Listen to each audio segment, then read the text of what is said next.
What happens when you refuse to succumb to your circumstances and instead choose to reinvent and rise in glory? That is the story of Dr. Naeema Olatunji. From a secret imposed on her in childhood to seasons of healing, from heartbreak to a disruption that unlocked new possibility, her journey is a living example of resilience, courage, and expansion. This episode is for anyone who's ever felt stuck in the roles or stories handed to them, yet can sense the possibility of something greater. This is the Your Next Success podcast, and I'm your host, Dr. Carolyn Sengel. I'm a life-first career coach and strategist on a mission to normalize questioning your career. Because I believe each of us is made on purpose for a purpose only we can fulfill. The longer we live out of alignment with who we are, what we do best, and why we're here, the more we miss out, and the more the world misses out on what only we can give. The Your Next Success podcast is where we explore how to build a career that truly fuels your life. We talk about self-discovery, smart job search strategies, professional growth, and you'll hear stories from people who've navigated big career transitions themselves. So you can see what it's really like to make bold changes and feel inspired to create your own version of authentic success, one that is aligned, meaningful, and truly yours. Dr. Naeema Olatunji is a reinvention coach, speaker, and an author of Raised as a Lie. Her story begins with a childhood wrapped in secrets, truths unspoken yet felt in every room. Even then, she carried visions of a bigger life. Over the years, she created new paths, built a thriving healing practice, and raised her family with intention. Then came heartbreak and a cycling accident that changed everything. Instead of shrinking, Dr. Naeema embraced the disruption, sold nearly everything, and traveled through 13 countries, discovering new layers of who she is and the life she was meant to live. Today, she radiates joy, possibility, and expansion. She coaches women over 40 to reclaim their power, rewrite their stories, and rise into bold lives of purpose and freedom. Alongside her memoir, she is writing 2 new books, Your Possibility Era and Every Damn Thing, Your Disruption Manual. In this episode, you'll find the hidden truth that reshaped Naeema's identity and future, the turning points that opened her path to healing and reinvention, how she embodies joy, possibility, and expansion through disruption, her vision of authentic success, and a glimpse into her upcoming books. Welcome, Dr. Naeema, to Your Next Success. I am thrilled to be having this conversation with you this morning, and I know it's going to be such a delight, and our listeners are going to love it and love the beautiful person that you are. Thank you. It is such an honor to be here. I'm excited about what is going to come of this conversation. Yeah, I'm not exactly sure where we're going to go, but I know it's going to be amazing. So thank you. Great. Thank you. I would love to start. I know that you're super successful and you help people a lot through transitions, particularly women over 40. So that's where we're going to get to. But I'd love to dial it way, way, way back. Can you share a little bit of the beginning parts of your story, particularly your childhood, and in those days, what did you think you wanted to do with your life and your career? You know, it's so interesting that you asked this because I just had this conversation with a good friend not that long ago. And what we were talking about is like some of our earliest memories and how far back can you remember? And what was the feeling tone of those memories? And for anybody who has not read my memoir, Raised as a Lie, My life begins on a farm, a rural Utah. And I remember being out in the fields and, out on the land. And there was a lot of time to just play and explore, just really safe. And I grew to just love, love, love, love nature. And I spent a lot of time alone outside, alone with farm animals because we lived on a farm. And What kind of animals? oh What? gosh, everything. Yeah. So it was a traditional farm. So there were horses, cows, chickens, geese. So this is, rural, very, very white Utah. And I say that to say that I think this is so funny. One of the games that would be played is when it was time for like entertainment. Saturday night fun would be chopping the heads off of chickens and seeing how far they would run down the road. Oh my goodness. Who does Oh my that? goodness. Who does that? Well, Farmers, sir, who do that. farmers do that. And if that was your, environment that you were in the midst of, you probably didn't even question it because that's just what happened. Yeah, it was. I mean, the chicken's head was going to have to come off one way or another. And Yeah. it wasn't until, fast forward into relocating and living in city life, I was like, wow, that's a different type of entertainment. And so the farm was really just this symbol for me of like how far out in nature could I go? Because there was a Okay. lot of very tumultuous things that were happening inside the home, but out in nature, especially with animals. My very favorite animal on the farm was my horse, and his name was Jughead. And he was this very, very old, like Palomino that he was super gentle and he didn't move around a lot. And my mother could trust him. And I started riding when I was 2. And Oh, so my wow. earliest memories are some of the pleasant ones, are me being out in the fields and just talking to Jughead and just walking around. I had this sense that I could not describe, but in talking to my friend earlier last week, it was really this sense that my life was going to be so big and I was going to have such an expansive reach. And I saw these images of myself standing on stages and speaking to tens of thousands of women. And I was like, and when you're 4, you don't have Yeah. a place for this. And so I remember like these visions and this feeling tone of just really feeling joyful. And then, you spend a lot of your years growing up forgetting those memories. And what I am Yeah. a true believer in is that we, once upon a time, before we ever took our first breath, as we sat with God and co-created the life that we were going to live and the lessons that we were going to come up against and how we were going to grow and expand. And to the degree that I think that lifes, we can easily forget those visions. And so it's nice to revisit them and remember and then sort of connect the dots, like where those moments have really come to fruition.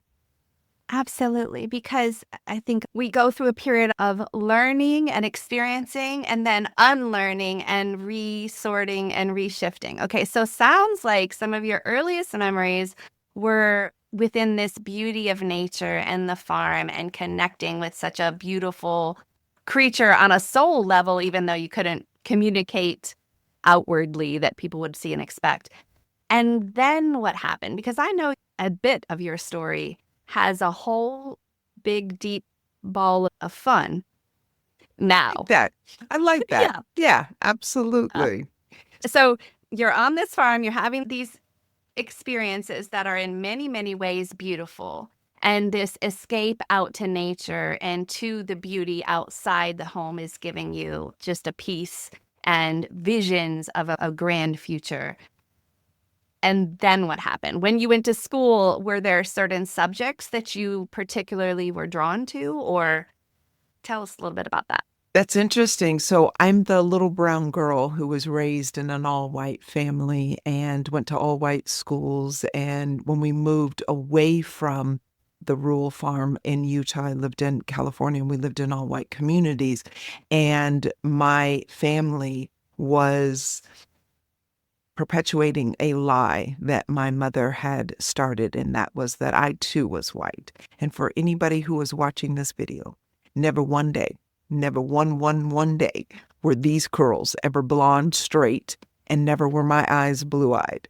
And that's what my family looked like, right? My siblings were blonde-haired, blue-eyed, and the man who was on my birth certificate also blonde-haired, blue-eyed. And so I grew up always knowing, I had this conversation actually yesterday with somebody who read my book. And yesterday was the very first time we actually met in person. We share a friend in common. And so she said, I just didn't understand. How could you not have known? And the thing is that I didn't not know that I didn't look like anybody. And I speak a lot about that in the beginning of the book. I was always aware, and I had an older sister who was going through her own trauma and turmoil, who was laser focused at reminding me at every opportunity that I not only did not look like anybody, but I didn't fit in and I was not wanted. And so there was this vast difference of my experience of being out in nature and it being a place of peace and connectivity, and being inside the home where there was a lot of turmoil. And unfortunately, my mother was married to a very violent alcoholic. And so those two realities were vastly contrasted in how they showed up.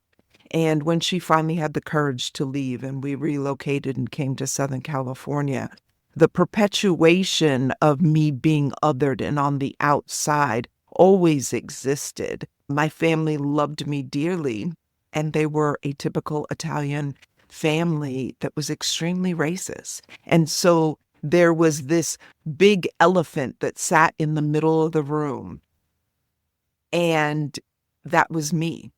But nobody ever talked about it. Nobody ever spoke, never one word about this very obvious elephant that everybody had to move around and be careful not to, interact and engage and really have this deep conversation that was right there present. And it wasn't until I was 18. And so I say that I found out the truth. And so I say all that to say that my growing up, my adolescence, my experience even in the classrooms and all the many schools, because we moved around quite a bit, weren't centered around me falling in love with learning, because I didn't and I Oh, wasn't.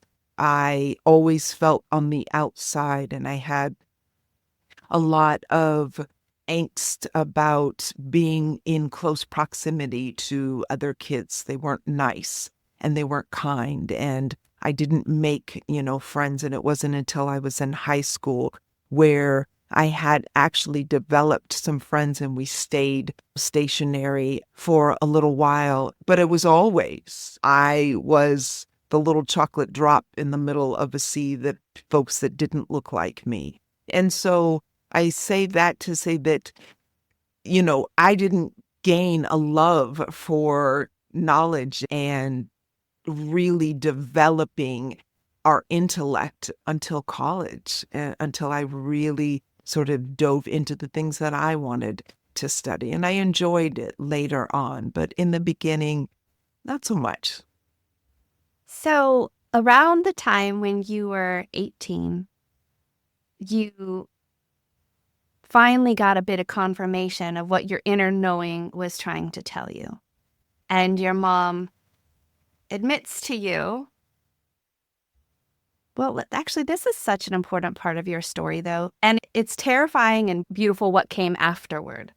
But would you mind sharing what prompted this Big reveal. revelation from your mother? Yeah. Yeah. Yeah, Yeah. absolutely. So he had moved to a really small town in Arizona, the town boasted of its one stoplight. And while we had lived in other places that were rural, we lived on a farm. And so this was a very different experience because it was a small town, but people lived in pretty close proximity. There was zero diversity in this little tiny town. And I was a senior in high school. We moved right before, a couple weeks before school started, my senior year. And I was expecting the same as always. By that point, I think there was like maybe 4 or 5 elementary schools, 1 middle school, and 3 high schools, right? So I had been very familiarized with being the new kid and always being on the outside. And that was not new to me. And I was not expecting anything other than being the new kid and being sort of shunned or on the outside or having all those awkward, moments of, Yeah. can I sit here and really just not being accepted. But this high school was very different. And I not only felt othered and not really desired to be included, but there was an animosity that I couldn't put my finger on because I really hadn't experienced that before. There was sort of an indifference or maybe like, who are you? And sort of, turning away from me, but not this level of aggressive intolerance. And I got cornered one day. This was probably 2nd month into school, and a couple of the senior boys had cornered me in the cafeteria because I used to try to get there. I used to try to make an excuse to get out of class so I could get into the cafeteria, get the food, and find a table so there wouldn't be the like, can I sit at your table sort of moment. I tried to avoid that, to just stay by myself. And these boys cornered me. And they were very aggressive, football, big corn-fed looking dudes. And they threatened to take me out. We lived in the desert. And so the high school kids would go really far out into the desert. And they would build these bonfires and drink and do whatever stupid things that high schoolers Yeah. do. And they threatened to take me out there and lynch me. And I didn't know what lynching meant. I had had a very whitewashed education, and I didn't know what lynching meant. I knew it wasn't good, and I knew enough to be afraid. And I left and I went home, and I called my older sister, who didn't live with us anymore, and we were not close, but I did not know who else to ask. And I called her and I said, I made her promise, don't tell Mom. I really had been a self-appointed protector of my mother since the violent years. And she never asked me to, but I did a very good job of trying to buffer her from anything. And I didn't want her to be burdened with my turmoil. And my sister did exactly what any loving person would do for another. She did tell my mom, and my mom was afraid for my safety. And in that moment, she had to reveal that the man on my birth certificate, this nice blonde-haired, blue-eyed man that when he drank became an awful human being, was not my biological father. And when she revealed that my biological father was Black, and I knew that my family had been racist for all of this time, there was a sense of, of course, right? But also there was this internal conflict of, what does that mean? If my family Yeah. doesn't love Black people, can they still love me? And that sort of sent me down a big spiral. But also, in time, it encouraged and inspired me to really dig in. And when I figured out, here I am, I'm 19 at this point, then I fully embraced this. And I was like, the world doesn't see me as this white woman. They just don't. And so what would it be if I just fully embraced who I am and how the world sees me? And I decided when I went to college, to the University of Southern California, that I was going to make up for lost time, as I thought. And I became blackety black. So I turned this very sort of like heavy, what felt burdensome revelation into how can it empower me? And it was freeing and liberating in a way that I just hadn't imagined. And it was a beautiful experience, bit tumultuous at times as well. Okay. There's so much that could be said. Firstly, thank you for sharing that part of your story. That had to be absolutely, there just are no words. Terrifying is not a good, disappointing, heartbreaking. I don't think there's a word that exists to capture the experience that you went through. And I'm so, so sorry that those children didn't see the amazing, beautiful, but it wasn't for them, right? Like rejection is God's protection. Jamie Kern-Lima says that. So you have this freeing experience around 18. See, I study careers and career transitions. And there are many times throughout somebody's lives that we go through this questioning of, is this really what I want to do? Who am I? What do I want to become? And around 18 is one of the first ones. So you have this, now looking back, a bit liberating moment of there is more to you. You are so beautiful, while also then getting to leave and become in college. And so when you were going to get to the University of Southern California, what did you choose to study now that you got to make all your own choices and you're realizing even more the beauty of who you are? I originally went as a poli-sci major because I was going to be an attorney. And I loved the idea. I was going to finish at USC, go to NYU. I was going to study law, and I was going to join one of the corporate global practices and really just embrace this idealized life of an attorney. And then I attended a course called the Awake Lecture Series, and it blew my mind. And it was a awakening of consciousness for Black people to realize that we did not come from enslaved humans. We were not the regrettable humans that lived in this country, but that we hailed from the original people. And I was floored. There was this expansion that I never imagined was even possible. And so when that revelation happened, and the only reason it could have happened is because of that terrible thing that happens in high school. And so these realizations that as life is unfolding, it is happening for you. And so what I'm seeing is this unfoldment of life happening for me. And what I did was turned everything upside down. And I went to the board, essentially. It was through a lot of meetings, college advisor, and I just had to keep, escalating my request because there was no division of USC that had any level of ethnic studies on any level, save the Holocaust classes that they offered, the Jewish Holocaust classes that they offered in literature. Outside of that, it didn't exist. And this was in 1992. So you have to remember this is also on the heels of the uprising after the Rodney King verdict for the police officers who were acquitted. And so there's this uprising in LA.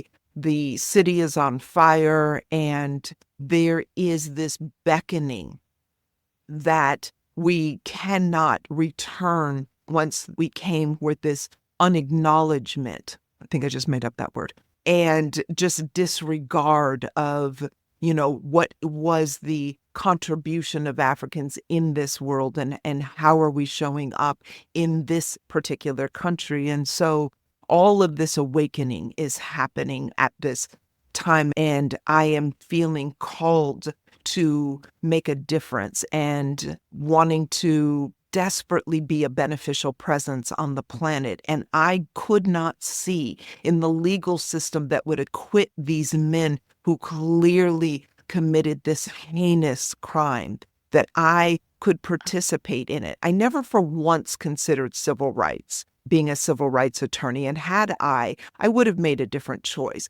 But I turned it all upside down, escalated as far as I could up to the board of USC and demanded that I be able to study what I wanted to study, which was African American history. They granted me the opportunity to make my major called ethnic studies.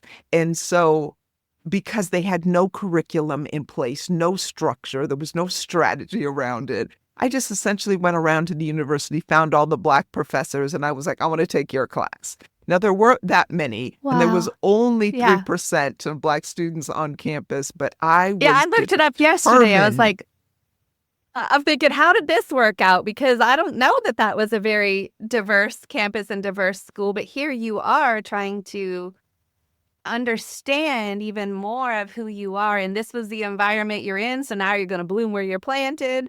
That's amazing. I did not know this part. I'm seeing themes here, though. Like, so there's one theme of you had this desire even to maybe draw you into thinking about law. There's an underpinning of right and wrong and justice and letting the truth prevail. That's the holistic ideal, right? And then the reality of, oh, that's not actually what we see. And then your desire even more of, where did I come from? What are the beautiful histories of all those who came before me? And how can I take it and excel and move forward?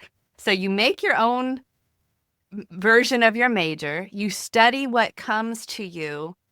And then what happened? Because I'm not clear on getting to USC, going and finding your major, and then finding yourself X time from now, marrying somebody, having multiple children. And then, so what happened in between there? What happened? How did that all unfold? I actually met my husband, then husband, at the Awake Lecture series at this, and I just thought we were going to be friends. And I had found out actually on our first date that he leaned over to his best friend when I walked in the room and he said, "That's the woman I'm going to marry." And he tells me this on our first date. And I was like, boy, you are That's too out of your much. mind because I am not getting married. And I mean, I was too busy enjoying myself and my freedom and, being a 23-year-old and just fully for the first time stepping into who I was.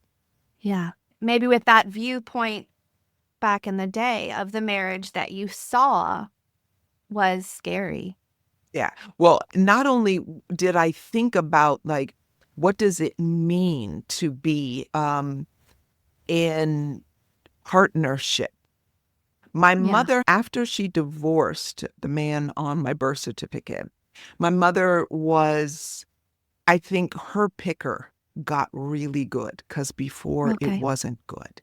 And she met and married my stepfather, who we all called Dad. So I was in third grade, and he was probably one of the greatest human beings I've ever had the blessing to know.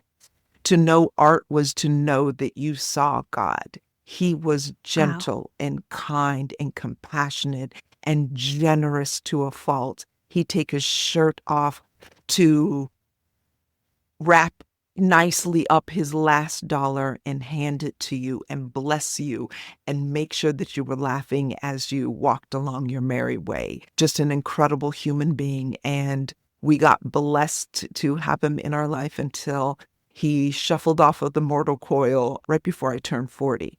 And so he had a chance to love and embrace and be this incredible grandfather to my 3 children and father-in-law to my husband. And it was such a blessing. So I had this experience of knowing what it was to be such a great man, but I was 23 and I was uninterested in being married. And They say when you meet a man who is very clear about what it is that he desires, watch out, Yeah. because we were married 6 months later and Oh, experiencing becoming parents and really just embracing this African-centered lifestyle. So all three of our children were born at home with a midwife. They all bear African names that have meanings. We chose the meanings before the actual name, and we did not name them until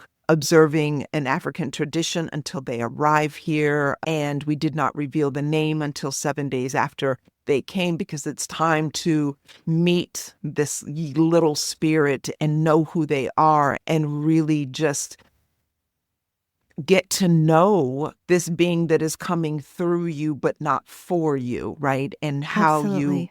desire for them to live in the world. And so we lived this very centered lifestyle. And so what I think also is a thing to go back to what you said is what I have been doing my entire life has been reinventing. So it is no strange, coincidence, if you will, that I am a reinvention coach now, because I think that that's the thing that you really observe, that something you said earlier, that the thing that I became really good at is blooming where I was planted. But more than that, I think that my stepfather, that we call dad, really taught and instilled in me is you don't only bloom, because how you bloom is evidenced in the people that you are closest to. Like, how do you Yeah. bless other people? That you don't only look for self gratification, but the meaning and the purpose in your life really is demonstrated in how you serve. And that really has been also a real central theme for me.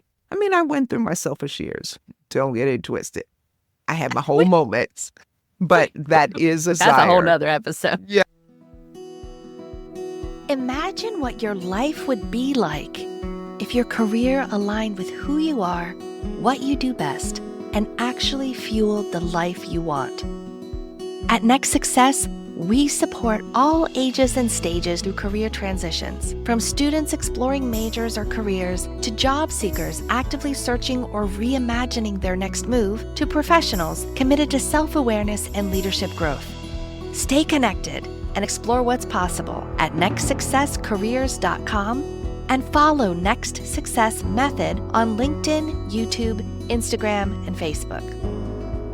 I want to bring it a little bit to the beauty of a name and seeing the child and what they're becoming and choosing the right name and having that meaning. I was very intentional with my children and their names. My husband is originally from India, and I wanted to have names that were beautiful and that my side of the family could try to pronounce nicely and that meant something deep and yet also were not contradictory with my faith and my traditions, because they're different than my husband's faith and his traditions. Would you mind sharing, when did you become this beautiful name of Naeema? I think that I always knew. I was born given my grandmother's name, my mother's mother, who was just this, she was a really beautiful soul who had a really, really hard life. And she did the best that she could with what she was given. And she was an incredible human. And I was honored that I was given her name, but I was given her name as a second thought. My mom knew she was having a boy, never imagined she was having a girl. And when I came out as a girl, I think that she was very shocked. And so there was no girl name. And it became the default, and while it is honorable because she was such a beautiful human, it never fit, ever. And I could stare into my grandmother's blue eyes until there were no more sunsets, and it would never have fit. It was always the thing that I was wearing, but never truly inhabiting. And so when my husband and I were married, one of the things that we decided is that we were going to give each other our given, chosen name, that we had Oh, so decided beautiful. that we were going to change our names. And so he gave me my name. We were supposed to just do first, but I'm an overachiever. So I gave him his first and middle name. And when I heard the name, standing facing him, it was this revelation. And I get goosebumps to this day, like telling this story. I knew that he understood and he saw me. For the very first time, I felt seen. And so here I am, I'm 24, and for the very first time in my life, I know that the energy that is called, right? Every word Yeah. has energy. The energy that is evoked every time my name will be uttered will be something that I could truly embody. And that Oh, was a reflection of who I am and how I want to show up and who I aspire to be and to whom I belong. And so it was this beautiful moment. And so he told me the meaning before the name.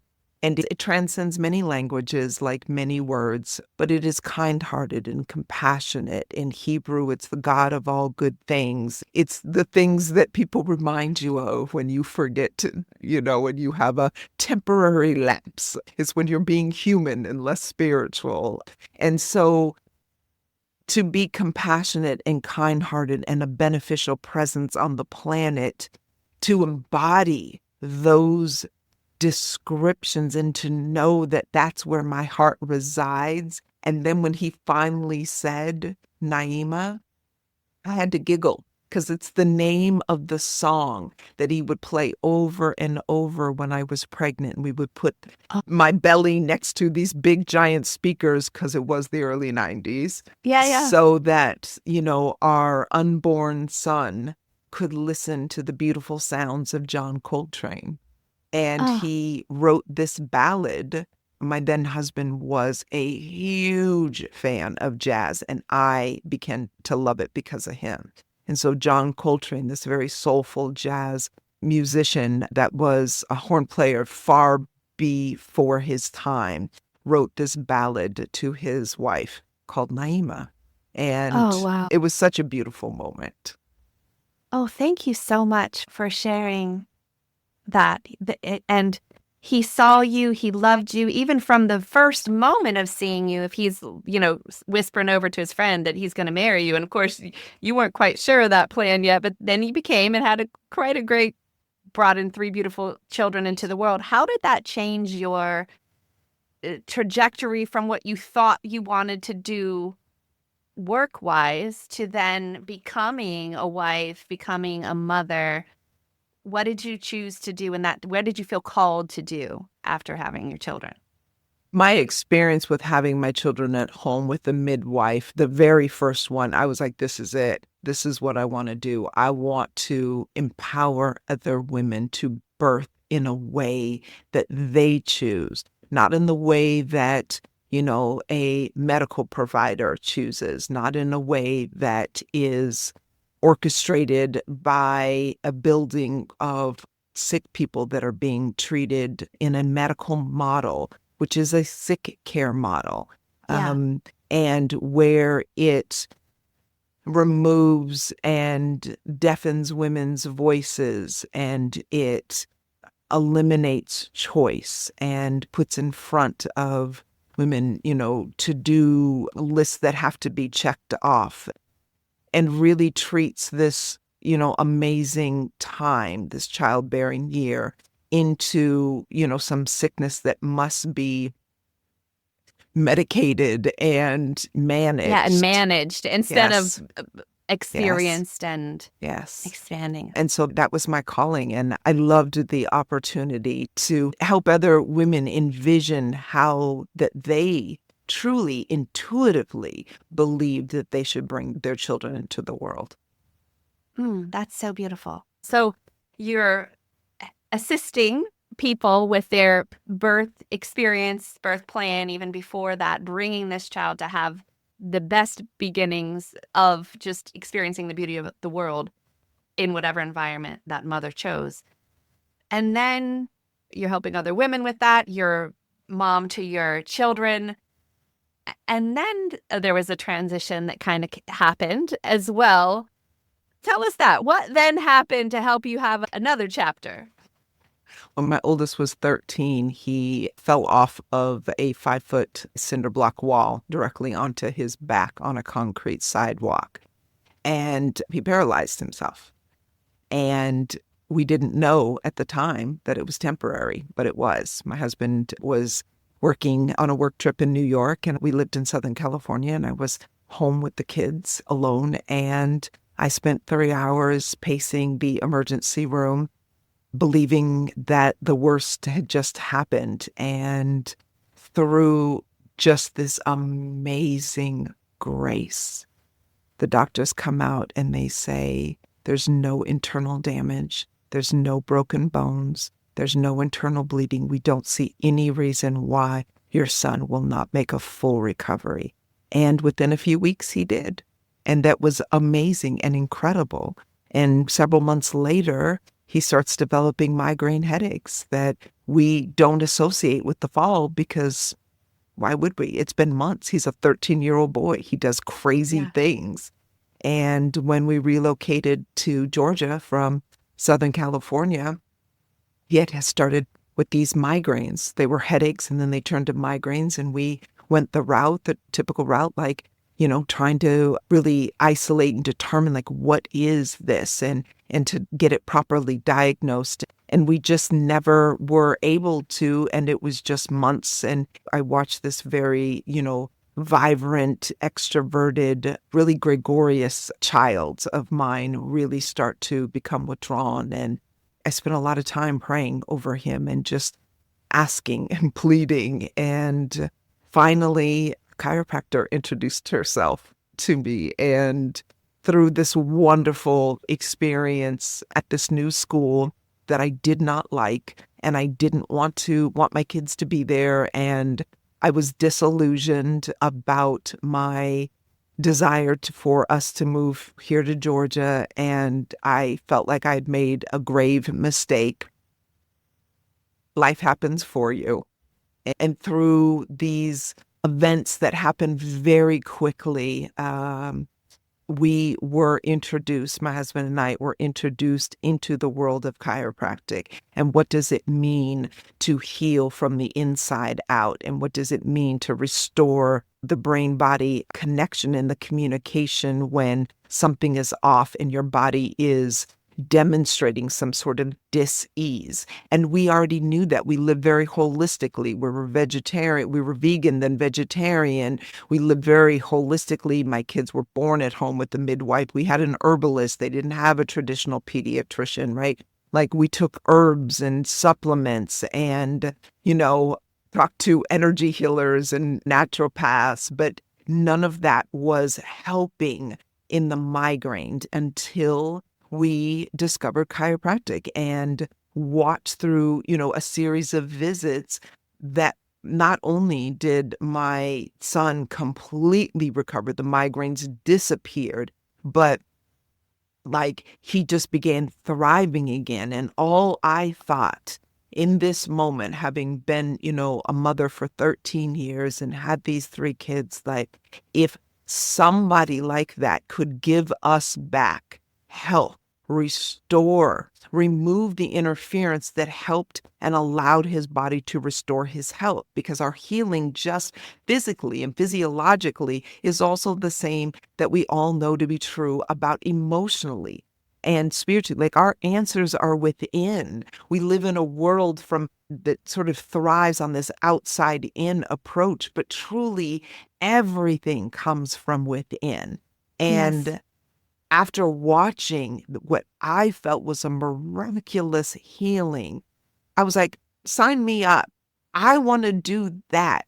I want to sit kneecap to kneecap with families and tell them, I know that you have been given this diagnosis. I know that, another provider has taken away your help, your hope. I know that you have stopped trusting in your body. I know that your fears and what keeps you up at night. And I am here to tell you that if we remove the interference, your body will do what it is naturally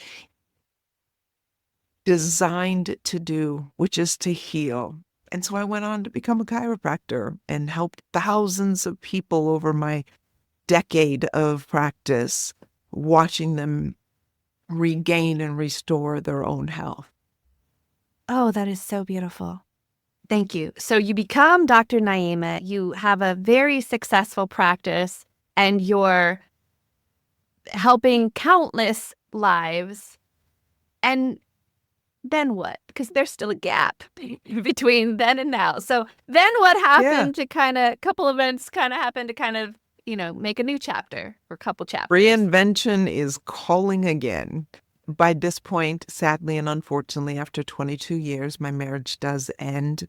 And I am out in the world as this, successful doctor, practice owner. I've got a team that I love and treasure. I've got amazing patients. I have a good life. My kids are, 2 are already out of the house. The last one, is finishing high school, his senior year, and I get my heart broken. I fall in desperate love with somebody who was only ever designed to break my heart open so that I would step into the thing that I have been running from my entire adult life. And that was shoving all of the shame that I felt and carried of my childhood under as many rugs as possible until that rug just decided it was no longer willing to do my bidding. And I began the year-long journey of healing and going to therapy and really looking within and doing that work.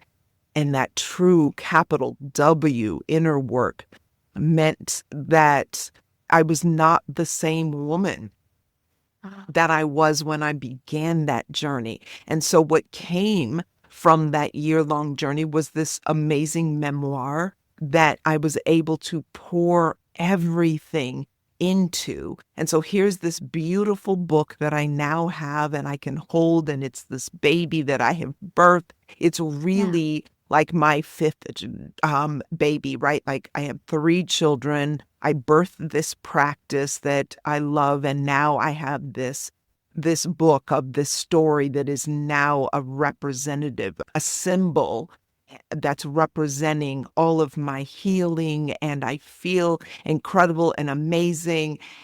And I then try to stuff myself back into the version of me before I wrote the book, before I went on the healing journey. And I no longer want the same things, only I don't want to admit that out loud because chiropractic school was hard. We relocated to Georgia, which was impossible. Both of my parents died suddenly halfway through the practice. I have this divorce that I've survived. Like the last thing I want is another fucking reinvention. Like I just want to continue to go back into my life.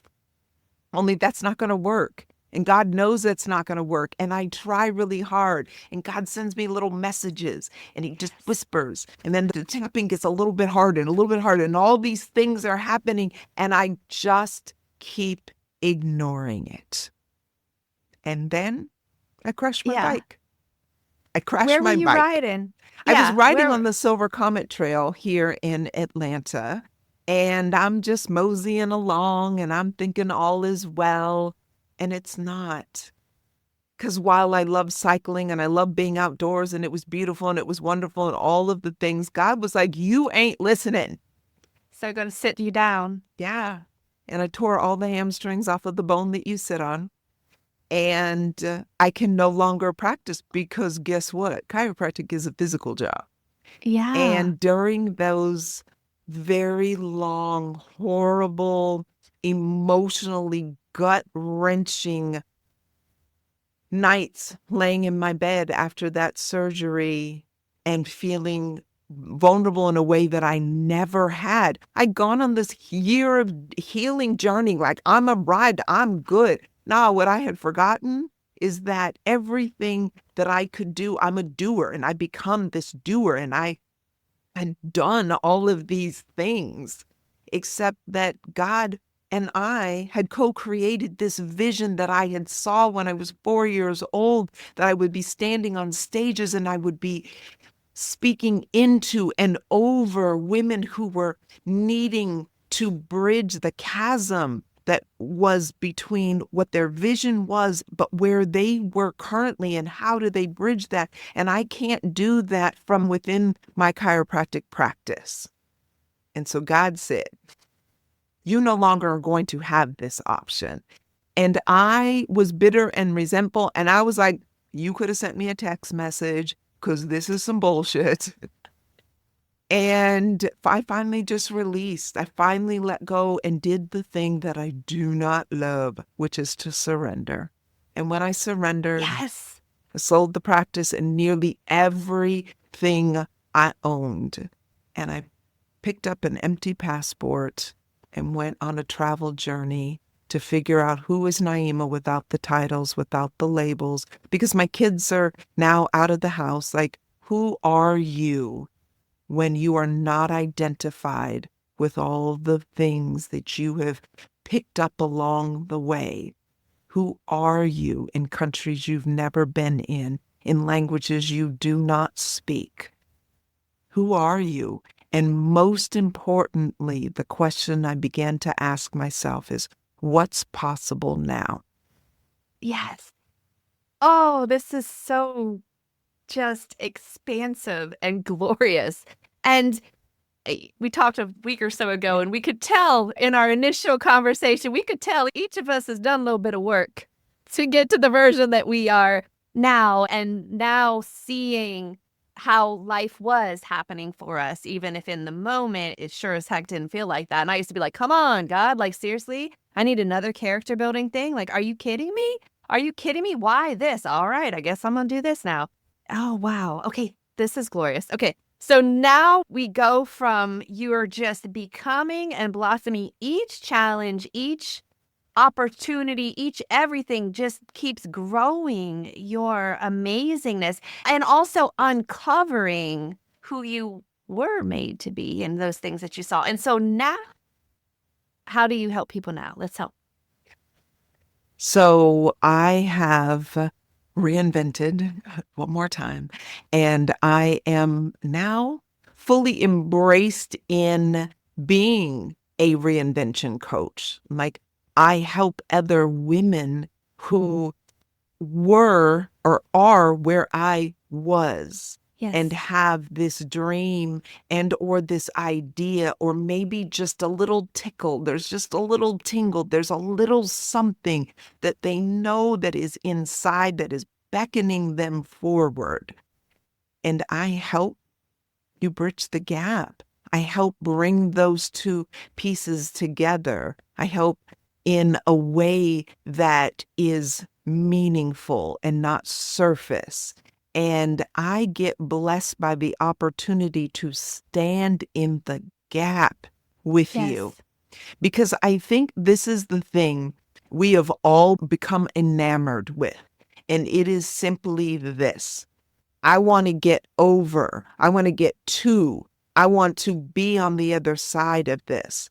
But what none of us are pursuing, and all of us desperately need, is how do we get through? How do you get Yeah. through the shit that just landed on your doorstep, or what you created, or how life is happening for you and you know that, and still it isn't easy. You're struggling. You might be cussing like I was. You might feel some resentment or for some bitterness or fatigue and this level of exhaustion that all you could hope for is somebody just to partner with you, somebody to help lift some of the burden with you. Because while nobody can carry something for you, They can link arms with you, and they can Absolutely. see what you have created veils and you no longer can see. Because what I believe our jobs are from one human to another is to continuously reveal and reflect the divinity that is in all of us. And if I can remind you of who it is that you are, to me, that's priceless. That's invaluable, because for the women and men, because God love my therapist, Ernest. Shout out to Ernest, because that man got me through an entire year, and Raised as a Lie exists because he stood in the gap for me. I think the greatest blessing that we can give each other is to highlight and remind us of our brilliance. And now that's the thing that I get to do on small stages, in one-on-one, on small group sessions, and on large stages where I get to speak to thousands of people at a time. And that's so freaking dope. I love it. And it's fun how God, in my path and in yours too, kind of puts people and you're like, here you go. And I was like, you popped up in my inbox. I'm like, absolutely, I'd love to have you as a guest. This sounds great. And we saw it a little bit last week, and I'm seeing it so much even more now, that the mission that we are on is parallel journeys, similar focus, definitely similar words and intentions that we have, and helping people become and remember, and also bridge that gap and have a massive action plan to get there. And what do they want for their life? How can their career fuel it? I love it. I love it. I love it. Now, are you writing another book, or is that one already done? I am in the process. You know, when you imagine like getting back into this thing, right? Like writing that first book was arduous. And I was not a writer. I was about to claim something that is not true. I was not a writer. I am now. And it was tough. It was really tough. And there were moments where I was like, I'm just kidding. I'm closing the laptop. I was just kidding. I don't want to. I don't want to. And there were times that I would come into my therapist's office and I was like, I'm not going to. I'm not doing it. And he was like, first of all, who are you yelling at? Second of all, so don't do it. But I want to do it. Right? Like the moment somebody, like, what story are you telling yourself? Right? Like, what Yeah. story are you telling yourself? And so that's always the blessing and the beauty of, somebody who can stand on the other side of whatever meaning that you're giving your story and call that out for you. I think accountability is a beautiful thing, and it comes in all forms. And so when I raised my hand again to say, yes, I want to write another book, and I want this to come from the perspective of not a memoir, but to use storytelling, to use these stories, because I believe that that's where we are all connected. We connected our stories. We connected the broken parts. We connected the imperfections. We connected the things that were like, oh shit, what did I do? But then that's the beauty, because we see each other there. So to use the stories in a way that is empowering, not just to tell my story, because that's what the memoir was, to tell my story, but this book, this opportunity is for me to connect not only my stories, but to tell the stories of other women that I have had the blessing to come into contact with, so that more women and men, right, can see themselves in this variety of stories, right? And really, truly understand that you can connect the dots and that you can create a place. So there's 2 books. One of it's called Your Possibility Era. And the other one is Every Damn Thing, Yeah, I love it. Your Disruption Manual. Like, why would we want anything less than every damn thing? And so I love this idea. And they're both competing with, like, which one is going to come first? I'm not sure, right? We'll see. But I love the idea that both exist. It's an and also, not an Yes. either or. And I love that. I love that we get to decide, right? Like, you want to write multiple books at a time? Go for it. You want to have multiple careers simultaneously? Go for it. You want to like leap out of a plane, which I just did a few months ago. Oh, Go for it. Like, do it. Like, that's yes, on my you should be list. 54 and do it. Like, why not? Right? Like, so I truly believe that this season for me, and maybe other women come to it earlier, but this season for me, it really is what's possible now. I love it.